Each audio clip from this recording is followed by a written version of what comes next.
What's up, you guys? Armywolfgaming here. Today I'm bringing you another build video. This is my Succubus build, and it is definitely really good. We're going to be starting off with the stats and what Great Rune I'm going to be using.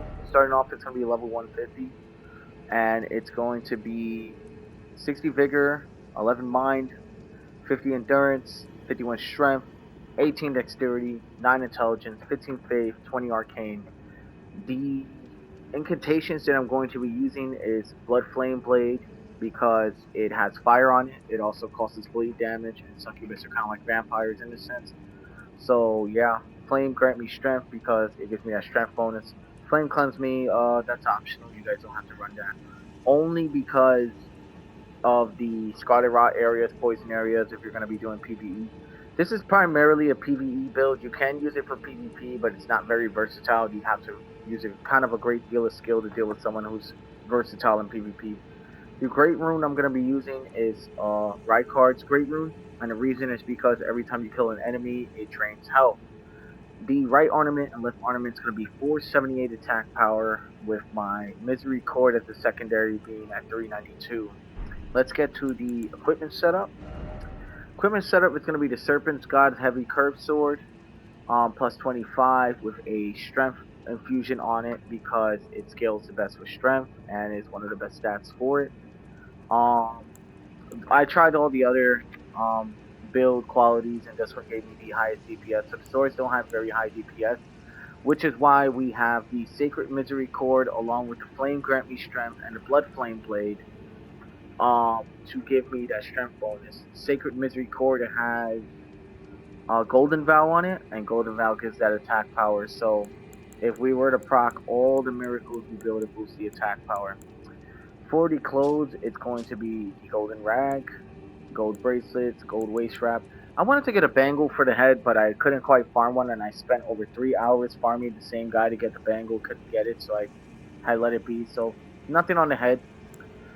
But that's up to you guys how you want to run your build, if you want to put a helmet on or whatever. But, I mean, like I said, she's supposed to be looking as, you know, seductive as possible so she can draw people in to destroy and kill them and take their souls. Milton's prosthesis is going to be on this build because it scales with the attack. It scales the attack power with successive attacks. Also adds a little bit of dexterity, so that's pretty good. Kind of brings a little bit of versatility to the build. I have it with the Rider Wing Sword Insignia. Greatly raises attack power with successive attacks. These two, naturally, for anybody who's been playing the game a while, knows these go hand in hand together. I have the Taker's Cameo, which is the Rykard's Rune, or part of the Rykard's Talisman set that you get from doing the Volcano Manor quest. It restores HP upon defeating enemies, so pretty dope. Godskin Swaddling Cloth, because what that does is successive attacks restore HP. So all of these cam together with the Rykard's Great Rune, the Serpent's God's Heavy Curved Sword, will replenish a lot of HP.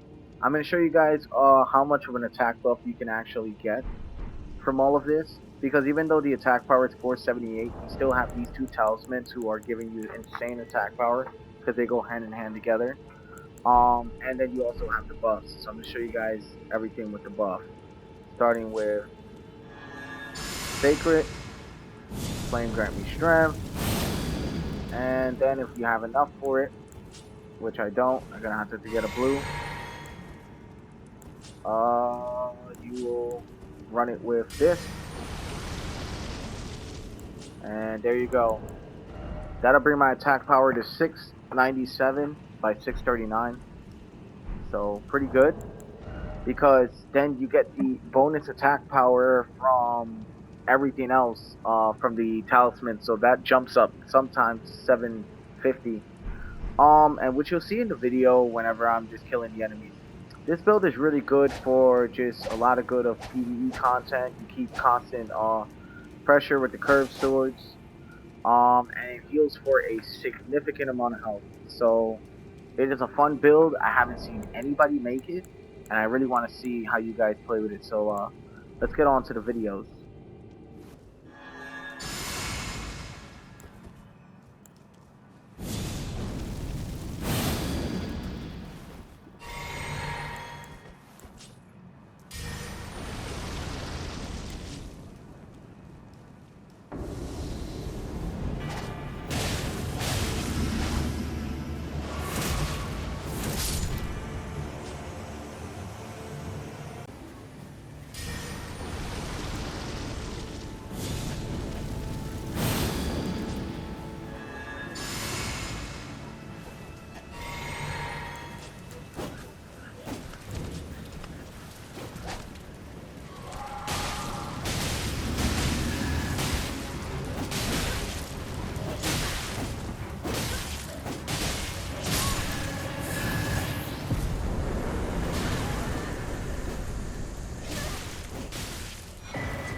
I'll ensure you regret this.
Alright, you guys. Well, that is as good as it's gonna get for builds. I tried to salvage whatever bosses I could for the video, and here we are. And I'm gonna tell you now, it has been definitely a trip. A lot of fun playing this build. You'll rarely ever die as long as you follow my exact build video.